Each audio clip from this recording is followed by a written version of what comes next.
Well, frackety, frackety, frackety, frackety, frackety, frackety, frack. It does not appear like the AI fraud is going to be stopping anytime soon.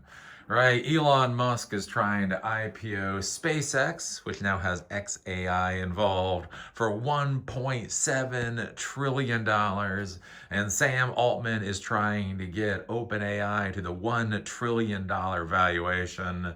So apparently, we are just throwing more and more pure cash into this dumpster fire. So yeah, apparently, at this point in time, OpenAI is now valued at $852 billion, right? I will remind you, a company that has christened 2026 the year of productivity, because the reality is the actual value of artificial intelligence, at least to this degree, has not been proven yet. So they really have to shove AI down everybody's throats in order for somebody to hopefully come up with something that's actually worth multiple trillions of dollars. Remember when the CFO of OpenAI came out and said like their business possibilities were a spinning Rubik's Cube? Because everybody knows that in MBA school, that's just jargon. Those are just the words that they say. So anyways, I don't know. We're going down this whole AI idiocy. It's only going to get worse. I think what's kind of funny about this is, I did a Silicon Dojo class last night on the OpenAI API. So there's an API, you can use Python to connect directly with OpenAI servers. And one of the examples that we use in the class, one of the labs we do in the class, is where you can run the exact same query through multiple different models. And so we did like a query, and we put one through the GPT-5 model, and then one through the GPT-5 like nano model, and then one through the 3.5 turbo model. So the exact same query, it just loops through and does it on these different models. It was like GPT-5 took something like 30 seconds for a response time and gave an adequate answer. It was like GPT-5 Nano took 16 seconds for a response time and gave an adequate answer. And 3.5 Turbo, like I crap you not, took about a 2-second response time and gave a fine answer. Literally live during class, and you can see it, the video is getting uploaded now. Live during class, we saw how a model that is now 4 years old by every metric provided a better response than the brand new models. Which, that's just... Eli, why are you snarky about AI? It's not really that I'm snarky about AI. I'm snarky about Sam Altman and the rest of these jackasses out there. But anyways, that's one of the reasons why I have a bit of a concern with this whole AI fraud, is you just look at it and the crap that we're being sold just isn't reality. It's also interesting too. So Olama. So Olama is the AI framework you can install locally on your computer. So you can install it locally on your computer, run the models locally on the computer. Apparently for the Macs, it's called MLX. I think it's MLX is the memory standard, this open source memory framework for the Macs. Apparently Olama can now use that and perform inference queries a hell of a lot faster. And so again, I'm just sitting here. I'm literally, as somebody who uses the technology. Somebody uses the technology, and somebody has to teach the technology, and somebody has to have this crap in their head well enough to be able to explain it to other people. I'm sitting here and I'm looking at it and I'm like, well, look, your model that's 3 or 4 years old is functionally performing better than your brand new model. And Olama now, their performance is just getting to be really, really, really, really good. So I'm just not seeing where the trillions of dollars in value actually is. If I told you that NoSQL should be worth $5 trillion, what would you think about that? You would think I was a fucking idiot. Why? Because who the hell's gonna pay $5 trillion for NoSQL? The funny thing is, NoSQL actually changed the world. It actually changed the world. But anyways, yeah, so This is coming from OpenAI. OpenAI, this is from OpenAI itself. OpenAI raises $122 billion to accelerate the dumpster fire, the next phase of AI. Today, we close our latest funding round of $122 billion in committed capital at a post-money valuation of $852 billion. Together, consumer adoption, enterprise deployment, development usage, and compute form a reinforcing flywheel that is translating capability into economic impact.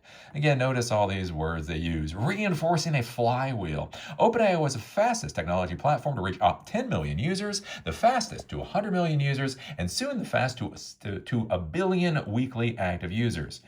Yeah, you are giving away your service to most people for free. Okay.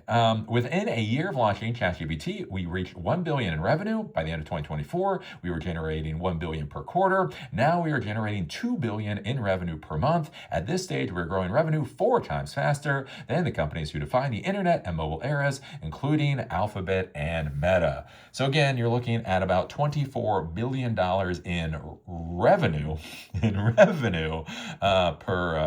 per month or per year. But the other thing you have to be thinking about too is this is revenue. Like what is the actual cost to provide the services? Right? If it costs you $30 billion to provide $24 billion in services, that is not a good business. Like Twitter, right? Twitter was actually making a lot of money. Twitter was making $5 billion a year before Elon Musk bought it. The problem is that they were spending $5.4 billion per year. That is not a good business, right? Our ambition is matched by the commitment of the partners backing us. Yes, they are all committed to backing you because they're all part of the fraud. The round was anchored by our strategic partners, Amazon, NVIDIA, SoftBank, with continued participation from our long-term partners, Microsoft. SoftBank co-led the round alongside A16Z, Ventures, MG, whole nine yards. And again, you'll notice SoftBank again co-led this particular round. Again, I do laugh about SoftBank because they were the ones to lead the financing rounds for WeWork, and we all see where that went. There was also significant participation from a diverse set of global institutions, including, and these are all the institutions that were part of this. For the first time, we extended participation to investors through bank channels, raising over $3 billion from individual investors. So that's right, the individual investors can now become part of the fraud. If you're in the know. We have also expanded our existing revolving credit facility to approximately $4.7 billion, which gives us added flexibility as we continue to invest at scale. And yeah, I mean, I don't know. There's so many words here. They just talk. I mean, I don't know. You can go and read it. I can't do it. Look, I highlighted it. I read it. I highlighted the important parts, but I just can't do it. I just can't read any more of it. Basically, they're spinning horse crap into gold. They're spinning horse crap into gold-pressed latinum, or at least that's what they're trying to do. I don't know. It'll be interesting to see how this explodes. My problem with all of this is that the valuations are just too fucking high. And it's not just one company. It's not just one company's valuations is too high. It's all of these companies' valuations are too high. This is just funny money, and it's just got to come back to reality at some point in time. The other thing too, again, if you look at the technology, if you look at what it's useful for, if you look at the price points and all that, it just doesn't make sense. Again, like the interesting thing, like what they leave out of here is I stopped paying for ChatGPT. And I really did, right? The whole Anthropic Department of War thing came up. Anyways, it just made me like re-look at what I was paying for. And one of the things that I realized is I can now get AI services for free that are as good or better than what I got a couple of years ago that I was paying $20 a month for. So they were getting $240 out of me for the past few years, and I wasn't really thinking much about it. And then I went and I reassessed and I started using things. Again, I actually like Gemini Pro. I gotta say, I actually like Gemini Pro. And I started using other things for free, and I realized, oh, I can just get the services that I need for free. I don't have to pay. And so I don't pay for anything at this point in time, and I'm absolutely A-okay with it. I may actually pay for some Anthropic. Some people have said there's some good stuff with Anthropic, but I don't know. That's kind of one of those things, again, because I do education, maybe I'll do Anthropic just because, but I don't really need it. And so again, this is where we take a look at the whole business model, right? If I created a pizza business where I gave away pizzas for free, I took investor money and I used that to make pizzas, and then I handed those pizzas to people. And then I became so successful at handing pizzas to people that I created more and more locations. And at some point, right, I put locations all around the country, right? We are providing more pizza to the American public than has ever been provided before. But it's all being paid for by investor money. Right? That's not a business. Whatever the fuck that is, that's not a business, right? It may put Domino's out of business. It may put Pizza Hut out of business. It may put Papa John's out of business. But what I'm doing is I'm just giving away pizza for free. That's not a business model. And that's where you look at this, and that seems like what's happening here. They're like, hey, look, have you seen how fast we're burning cash? We are burning cash faster than any human being has ever burned cash in history. That's why you need to hand us more cash.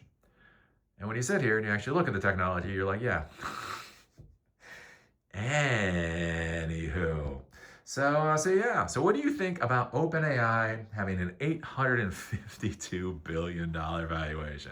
$122 billion being put on the pile of cash to burn. What do you think about SoftBank? Again, just a particular name in this. What do you think about SoftBank leading in this particular round?